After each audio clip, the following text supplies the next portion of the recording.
Hi YouTube. So I'm going to be showing you my setup for my Instagram photographs and how I photograph my work and what I use for background and props and stuff like that. So as we know, Instagram is a visual platform. So like most things on Instagram, it's set up, whether it be selfies or artist videos.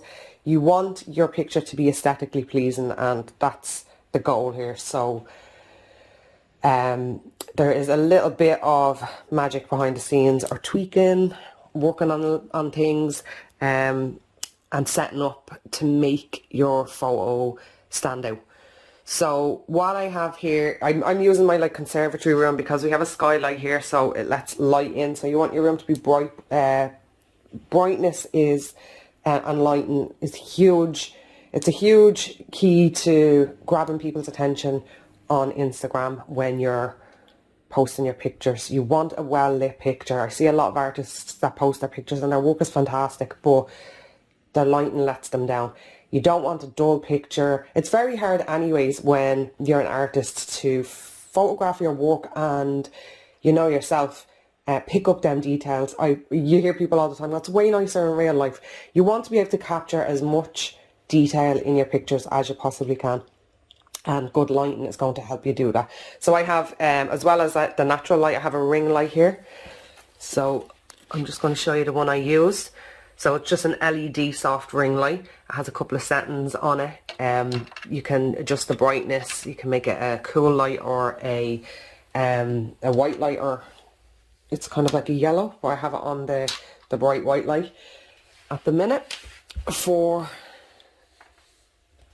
my little session here. So I have, this is just a tile that I have. It's like, most of the area in my house isn't suitable for taking pictures. There's just like stuff everywhere. I'm a clutter freak. I've just stuff all over the place. So I like to have an area that's just clean and bright so that I can add props to it and set it up. So this is like my designated picture taking area. Now what I used to do before I set up this little area at home, and I had been collecting like little prop bits for a little while, is I used to go into homeware stores like Marks and Spencer's, and I would go into their furniture department and I would bring my art with me and I would set it up beside their like candle decoration. They'd have like little displays where they'd have candles and books on these gorgeous credenzas, and I'd just bring in my artwork and I'd photograph it in the store. I'm sure they thought I was absolutely nuts. They would see me every morning coming in with my little bag of artwork and running around like the photograph fairy, taking pictures on various display settings. But it gave my feed a bit of, like, it was a bit of what's the word I'm looking for, diversity. It mixed it up a little bit without me having to invest a lot of money in props and stuff like that. But if you do it right, you can be versatile with your props and stuff like that. So I have plants just at home anyways, and I use them as the background because I think green is really nice in the background of any pictures. And I have some dried flowers there. I have some art on the wall. My ring light setup. This is just a like 25 by 25 inch porcelain tile. Now I got this in a DIY shop, so it was just like Woodies or B&Q, I can't remember. If you go in, you can see here it has a little chip out of it. So if you go into the shop and ask them, do they have any samples or do they have any offcuts or damaged pieces, this was €2 for this. So I have this in white and I have it in black as well. They cost me €2 each. And I have my artwork here, and it's quite messy, but I have all the different pieces that I might like to take a picture of today and some different props. So I'm going to pop you up onto my ring light. So this ring light has a little a connector here that I put my phone into, and it will you can maneuver the arm around like this and you're getting the best shot. So I'm going to pop the camera up into this ring light and I'm going to show you how I set up my for photography. So excuse me for a second. I'm going to zoom us out here, making sure you get a good shot of it. So This is my section. I'm going to set it up with various props. So I'm going to use a black cardboard, just a plain black piece of cardboard. This is just going to add a little bit of contrast. You're trying to get some kind of interesting shots. You want different colours. You want the colours to pop. You want it to be interesting and unique. So this is the art piece I've chosen. So I'm going to place that down in the middle. So you can see already we're getting a nice pop of colour. It's like a frame. Now what I usually do is I usually spread kind of art materials and stuff around the outside. It's not necessarily the art materials that I used for the piece. It doesn't have to be. Instagram is about aesthetics. So if somebody asks me in the comments what I used in the painting, I am absolutely happy to answer them questions. But generally I like to generally keep some of the materials that I used in the picture, but also I use other materials that just might be pops of colour. So I really like these pencils because I am looking at the rainbow colour on the tips of them, and I think that might be nice if it's kind of just in my picture a little bit, even though I didn't necessarily use them, because again, Instagram is about aesthetics more than anything else. We're looking for a visual feast. If people want to know what materials that you used, you can put it in your bio. I also like these watercolours. Gorgeous pops of colour just in the background. I'm giving away all my secrets now. And so I did use alcohol inks for this piece, so I'm going to put some alcohol inks as well in the background. So we're just setting up to see what looks nice. Some Posca markers, these were also used. So when you're setting it up, it's nice to make sure the labels are turned out so that people can see as well the brand that you're using. They don't always want to comment, and people don't have time, so letting people know what you use as well, as well as decoration. So I have these kind of palettes that I used. I think they're really pretty, so I'm just going to place them. The gold is lovely. Gold is gorgeous in the background of any kind of pictures or anything like that. So I'm going to take maybe a paintbrush.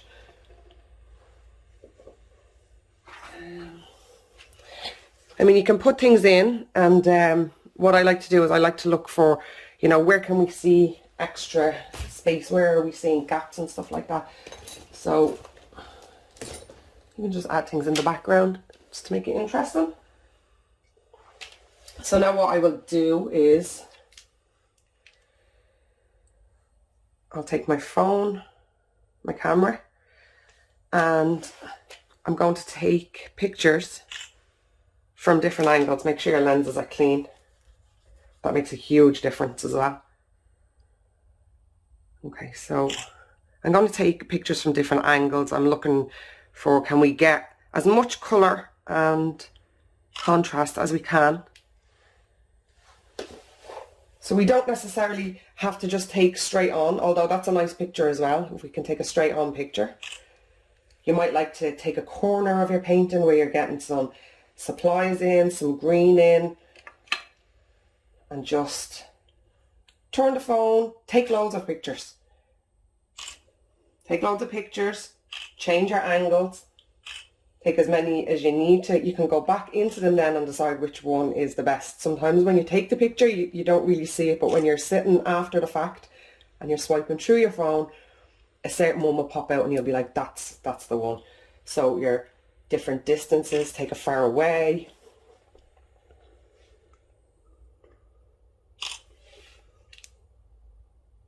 You might like to get your hand in it.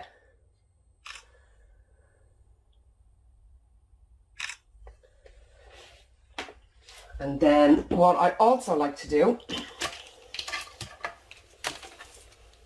for taking aesthetic pictures is I like to use different matte frames. So I have this circle one. And so even if you're going to take a section of it, and again, you're just going to take different angles.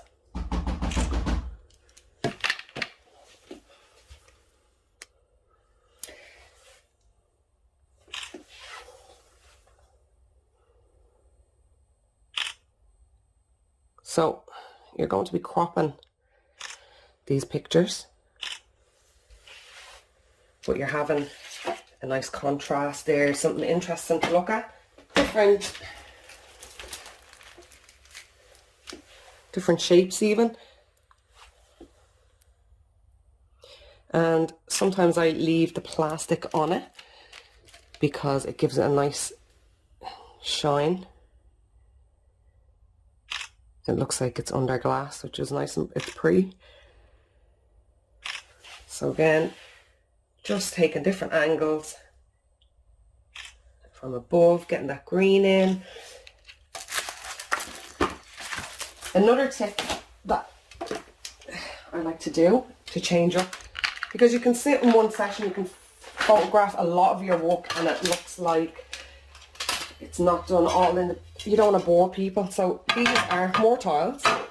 These are sample tiles as well. And they were on sale. They were end of line. So I think I paid €3 for a whole pack of these. And now we have a completely different background. And we can photograph our work in a different way. So let me move it, that we want to get some of that green in the background.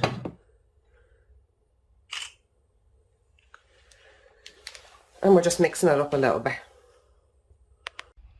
Okay, so I just wanted to go through, in case anybody was interested before I finished up, some of the equipment that I use for taking pictures and recording my tutorials and my classes. So I know when I started out, it just seemed like it was just, it seemed overwhelming. I didn't know what people were using to do overhead shots or take pictures of themselves. So I'm going to just show you, I showed you already the ring light, so this is what this looks like. So this is your LED ring light. It's on a stand here and it's adjustable. So it moves forward like this. So you can film down like overhead, and you can also film straight on. So you pop your camera, goes into this, clicks in. This is adjustable.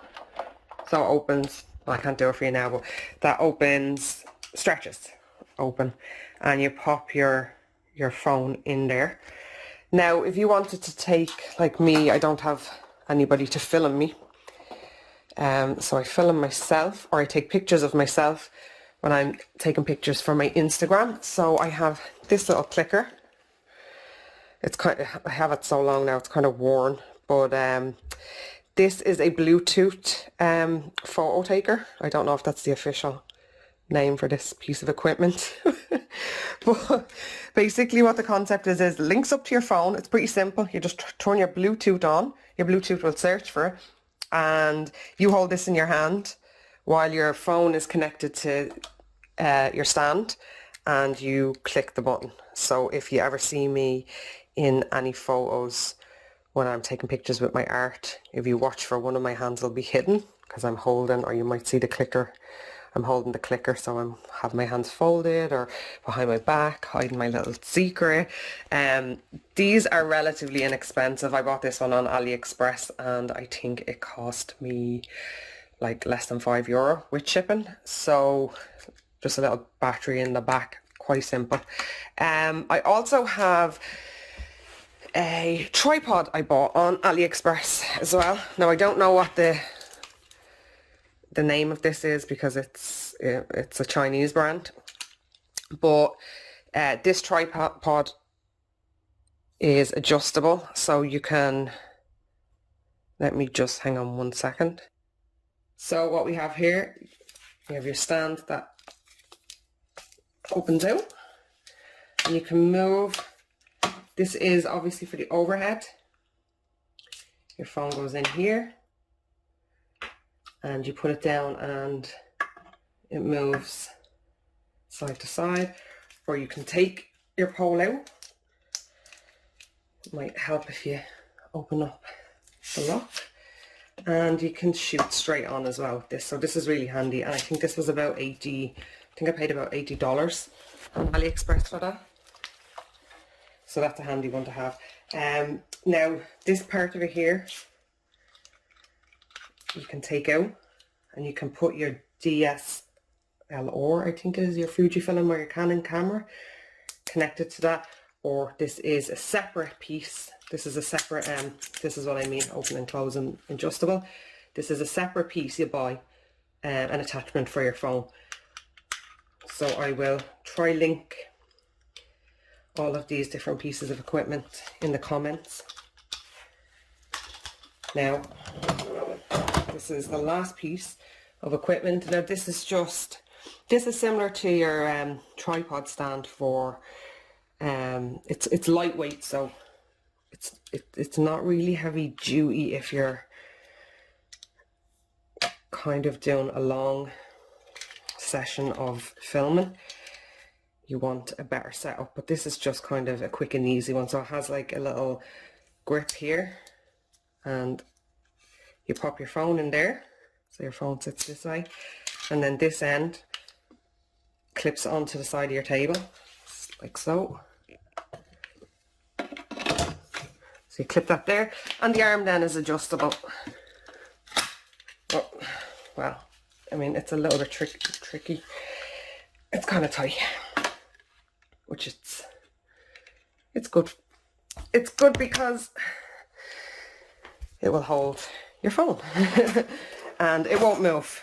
So it is kind of tight, and so that stands over it like that, and you pop your phone in here, and then you can press your record and you can paint away and record it all. So I hope that helped. That was a bit of an awkward, sorry about that, that was a bit of an awkward show and tell. So yeah, I'll link that one down in the description as well. I hope that helped everybody get a kind of basic understanding of some simple kind of creator tools. And if you want to see more of my work, you can follow me on Instagram, which I will link below as well. Thanks for watching.